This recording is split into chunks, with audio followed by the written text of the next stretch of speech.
अब यो के रहेको छ त PPMO can blacklist the bidders disobeying the code of conduct up to 3 इयर्ससम्म चाहिँ PPMOले पब्लिक प्रोक्युरमेन्ट मोनिटरिङ अफिसले चाहिँ 3 इयर्ससम्म ब्ल्याकलिस्टमा हाल्न सक्छ कुनै पनि कन्ट्र्याक्टरलाई disobeying the code of conduct कुनै काम गर्यो भने।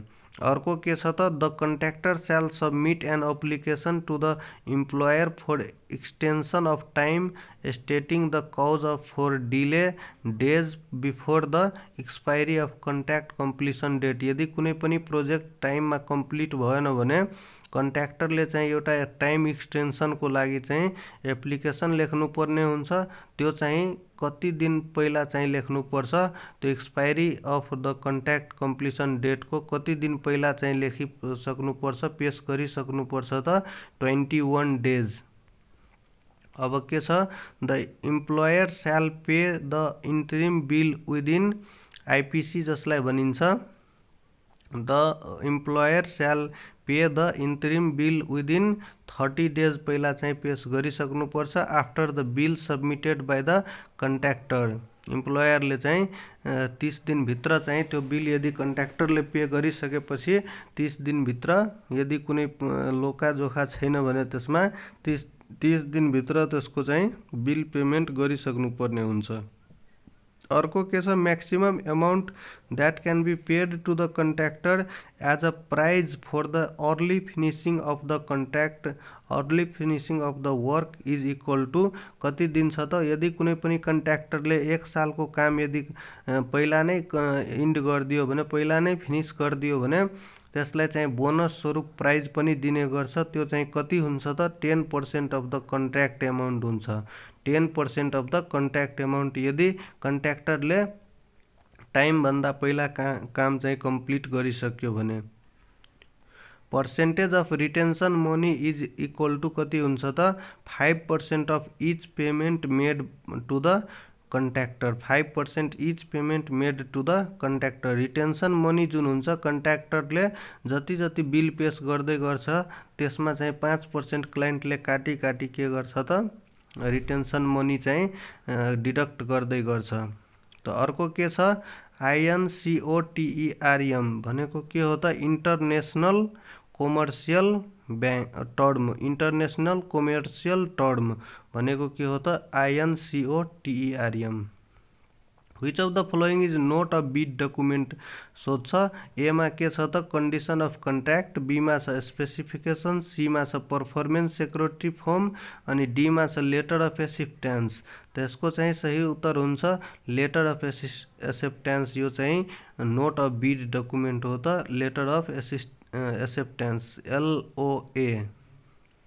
बाँकी सबै के हो त बिड डकुमेन्टकै हो त कन्डिसन अफ कन्ट्र्याक्ट अनि स्पेसिफिकेसन र पर्फर्मेन्स सेक्युरिटी फर्म। अब PWD को फुल फर्म के हुन्छ त पब्लिक वर्क डाइरेक्टिभ हुन्छ। Public work directive. अनि अर्को के छ त for execution of work in time. For execution of work in time who is responsible, को चाहिँ रेस्पोन्सिबल यसको लागि हुन्छ त to make the work plan बनाउन कसको दायित्व हुन्छ त कन्ट्र्याक्टरको हुन्छ। कन्ट्र्याक्टरले एउटा वर्क प्लान एउटा चाहिँ वर्क सेड्युल चाहिँ प्रिपेयर गरेर चाहिँ क्लाइन्टलाई बुझाउनु पर्ने हुन्छ। र फर्स्ट स्टेज अफ कन्स्ट्रक्सन के हो त इनिसिएसन अफ प्रपोजल नै हुन्छ त्यसको सही उत्तर।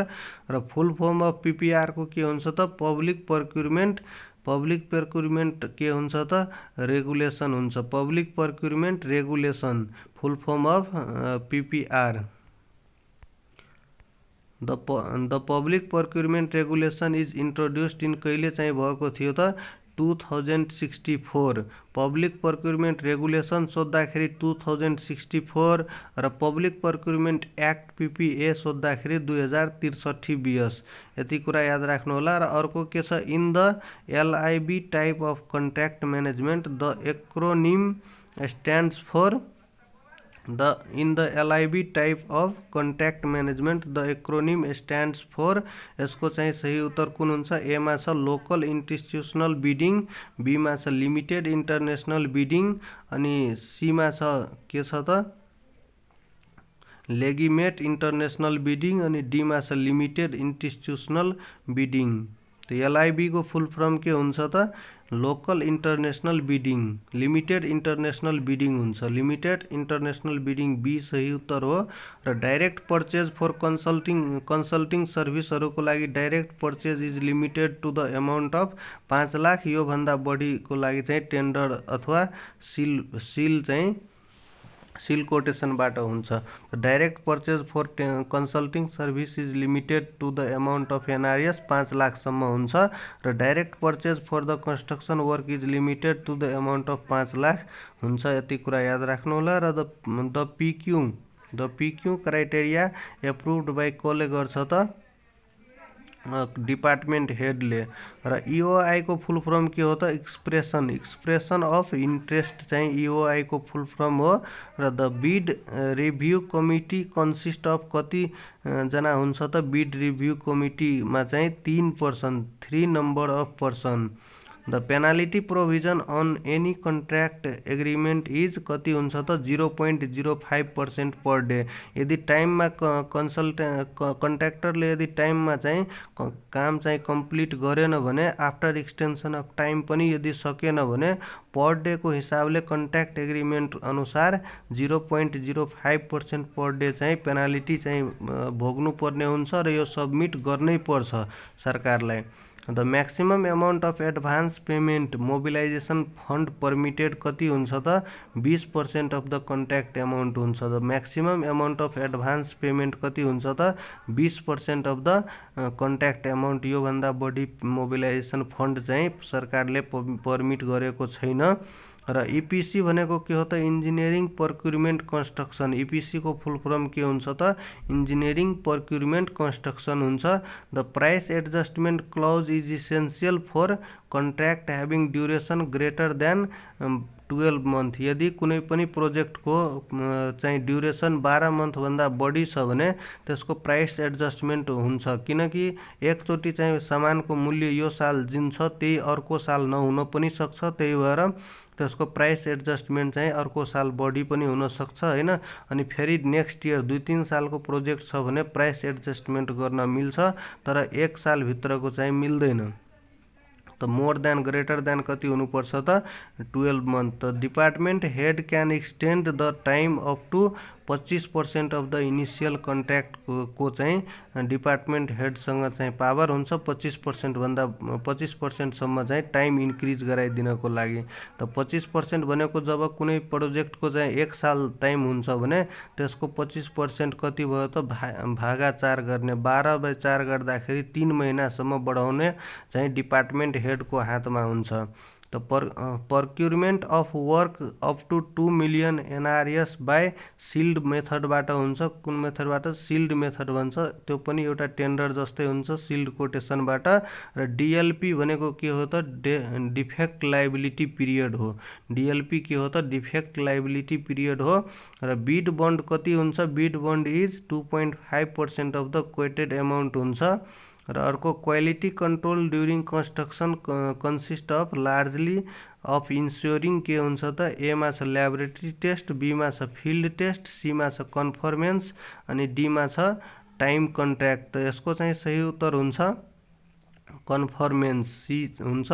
हाइवे 2070 मा दिएको छ quality control during construction consist of कतिमा छ त लार्जली अफ इन्स्योरिङ कन्फर्मेन्स। यसको चाहिँ सही उत्तर हुन्छ। यो हाइवेमा चाहिँ 2070 मा पनि सोधेको थियो।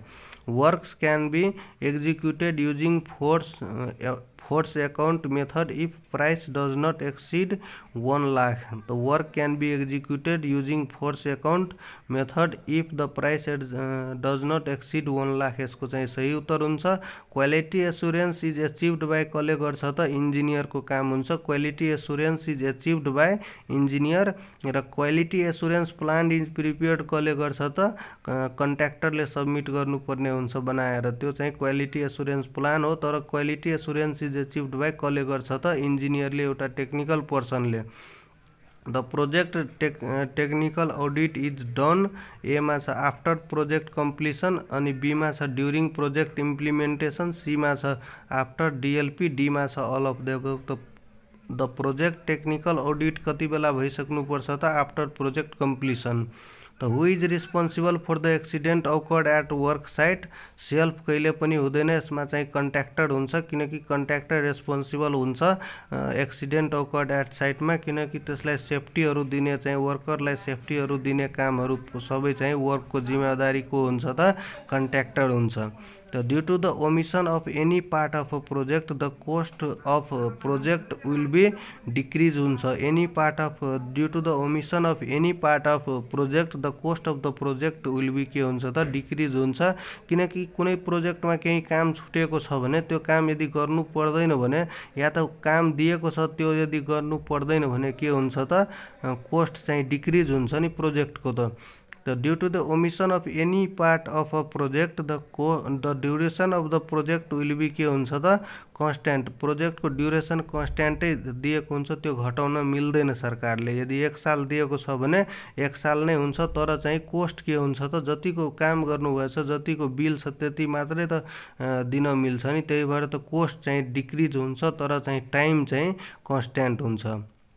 त money deposited by the contractor as the guarantee of tender is known as कुन मनी भन्छ त त्यसलाई बिड बन्ड र earnest money, both A and B, bid bond र अर्नेस्ट मनी त्यसलाई भनिन्छ। र final technical authority of a project कोलाई हुन्छ त जो चाहिँ सिनियर हुन्छ क्या, एसिस्ट्यान्ट इन्जिनियर, एक्जिक्युटिभ इन्जिनियर, अनि त्यसपछि सुप्रिन्टेन्डेन्ट इन्जिनियर, अनि डीमा छ चिफ इन्जिनियर। यसबाट जो चाहिँ सिनियर छ नि चिफ इन्जिनियरको चाहिँ हातमा हुन्छ final technical authority of a project. त हस् त साथीहरू, आजको भिडियो तपाईँहरूलाई कस्तो लाग्यो कन्स्ट्रक्सन प्रोजेक्ट म्यानेजमेन्टको, केही न केही डाउटहरू तपाईँहरूसँग होला, त्यो पक्कै पनि क्लियर भएको होला। यदि भएछ भने तपाईँहरू एउटा कोमेन्ट राखिदिनु होला र यति भन्दै भिडियोलाई लाइक गर्दै च्यानललाई सब्सक्राइब गर्नु होला र हाम्रो च्यानलसँग जुड्नु होला। धन्यवाद।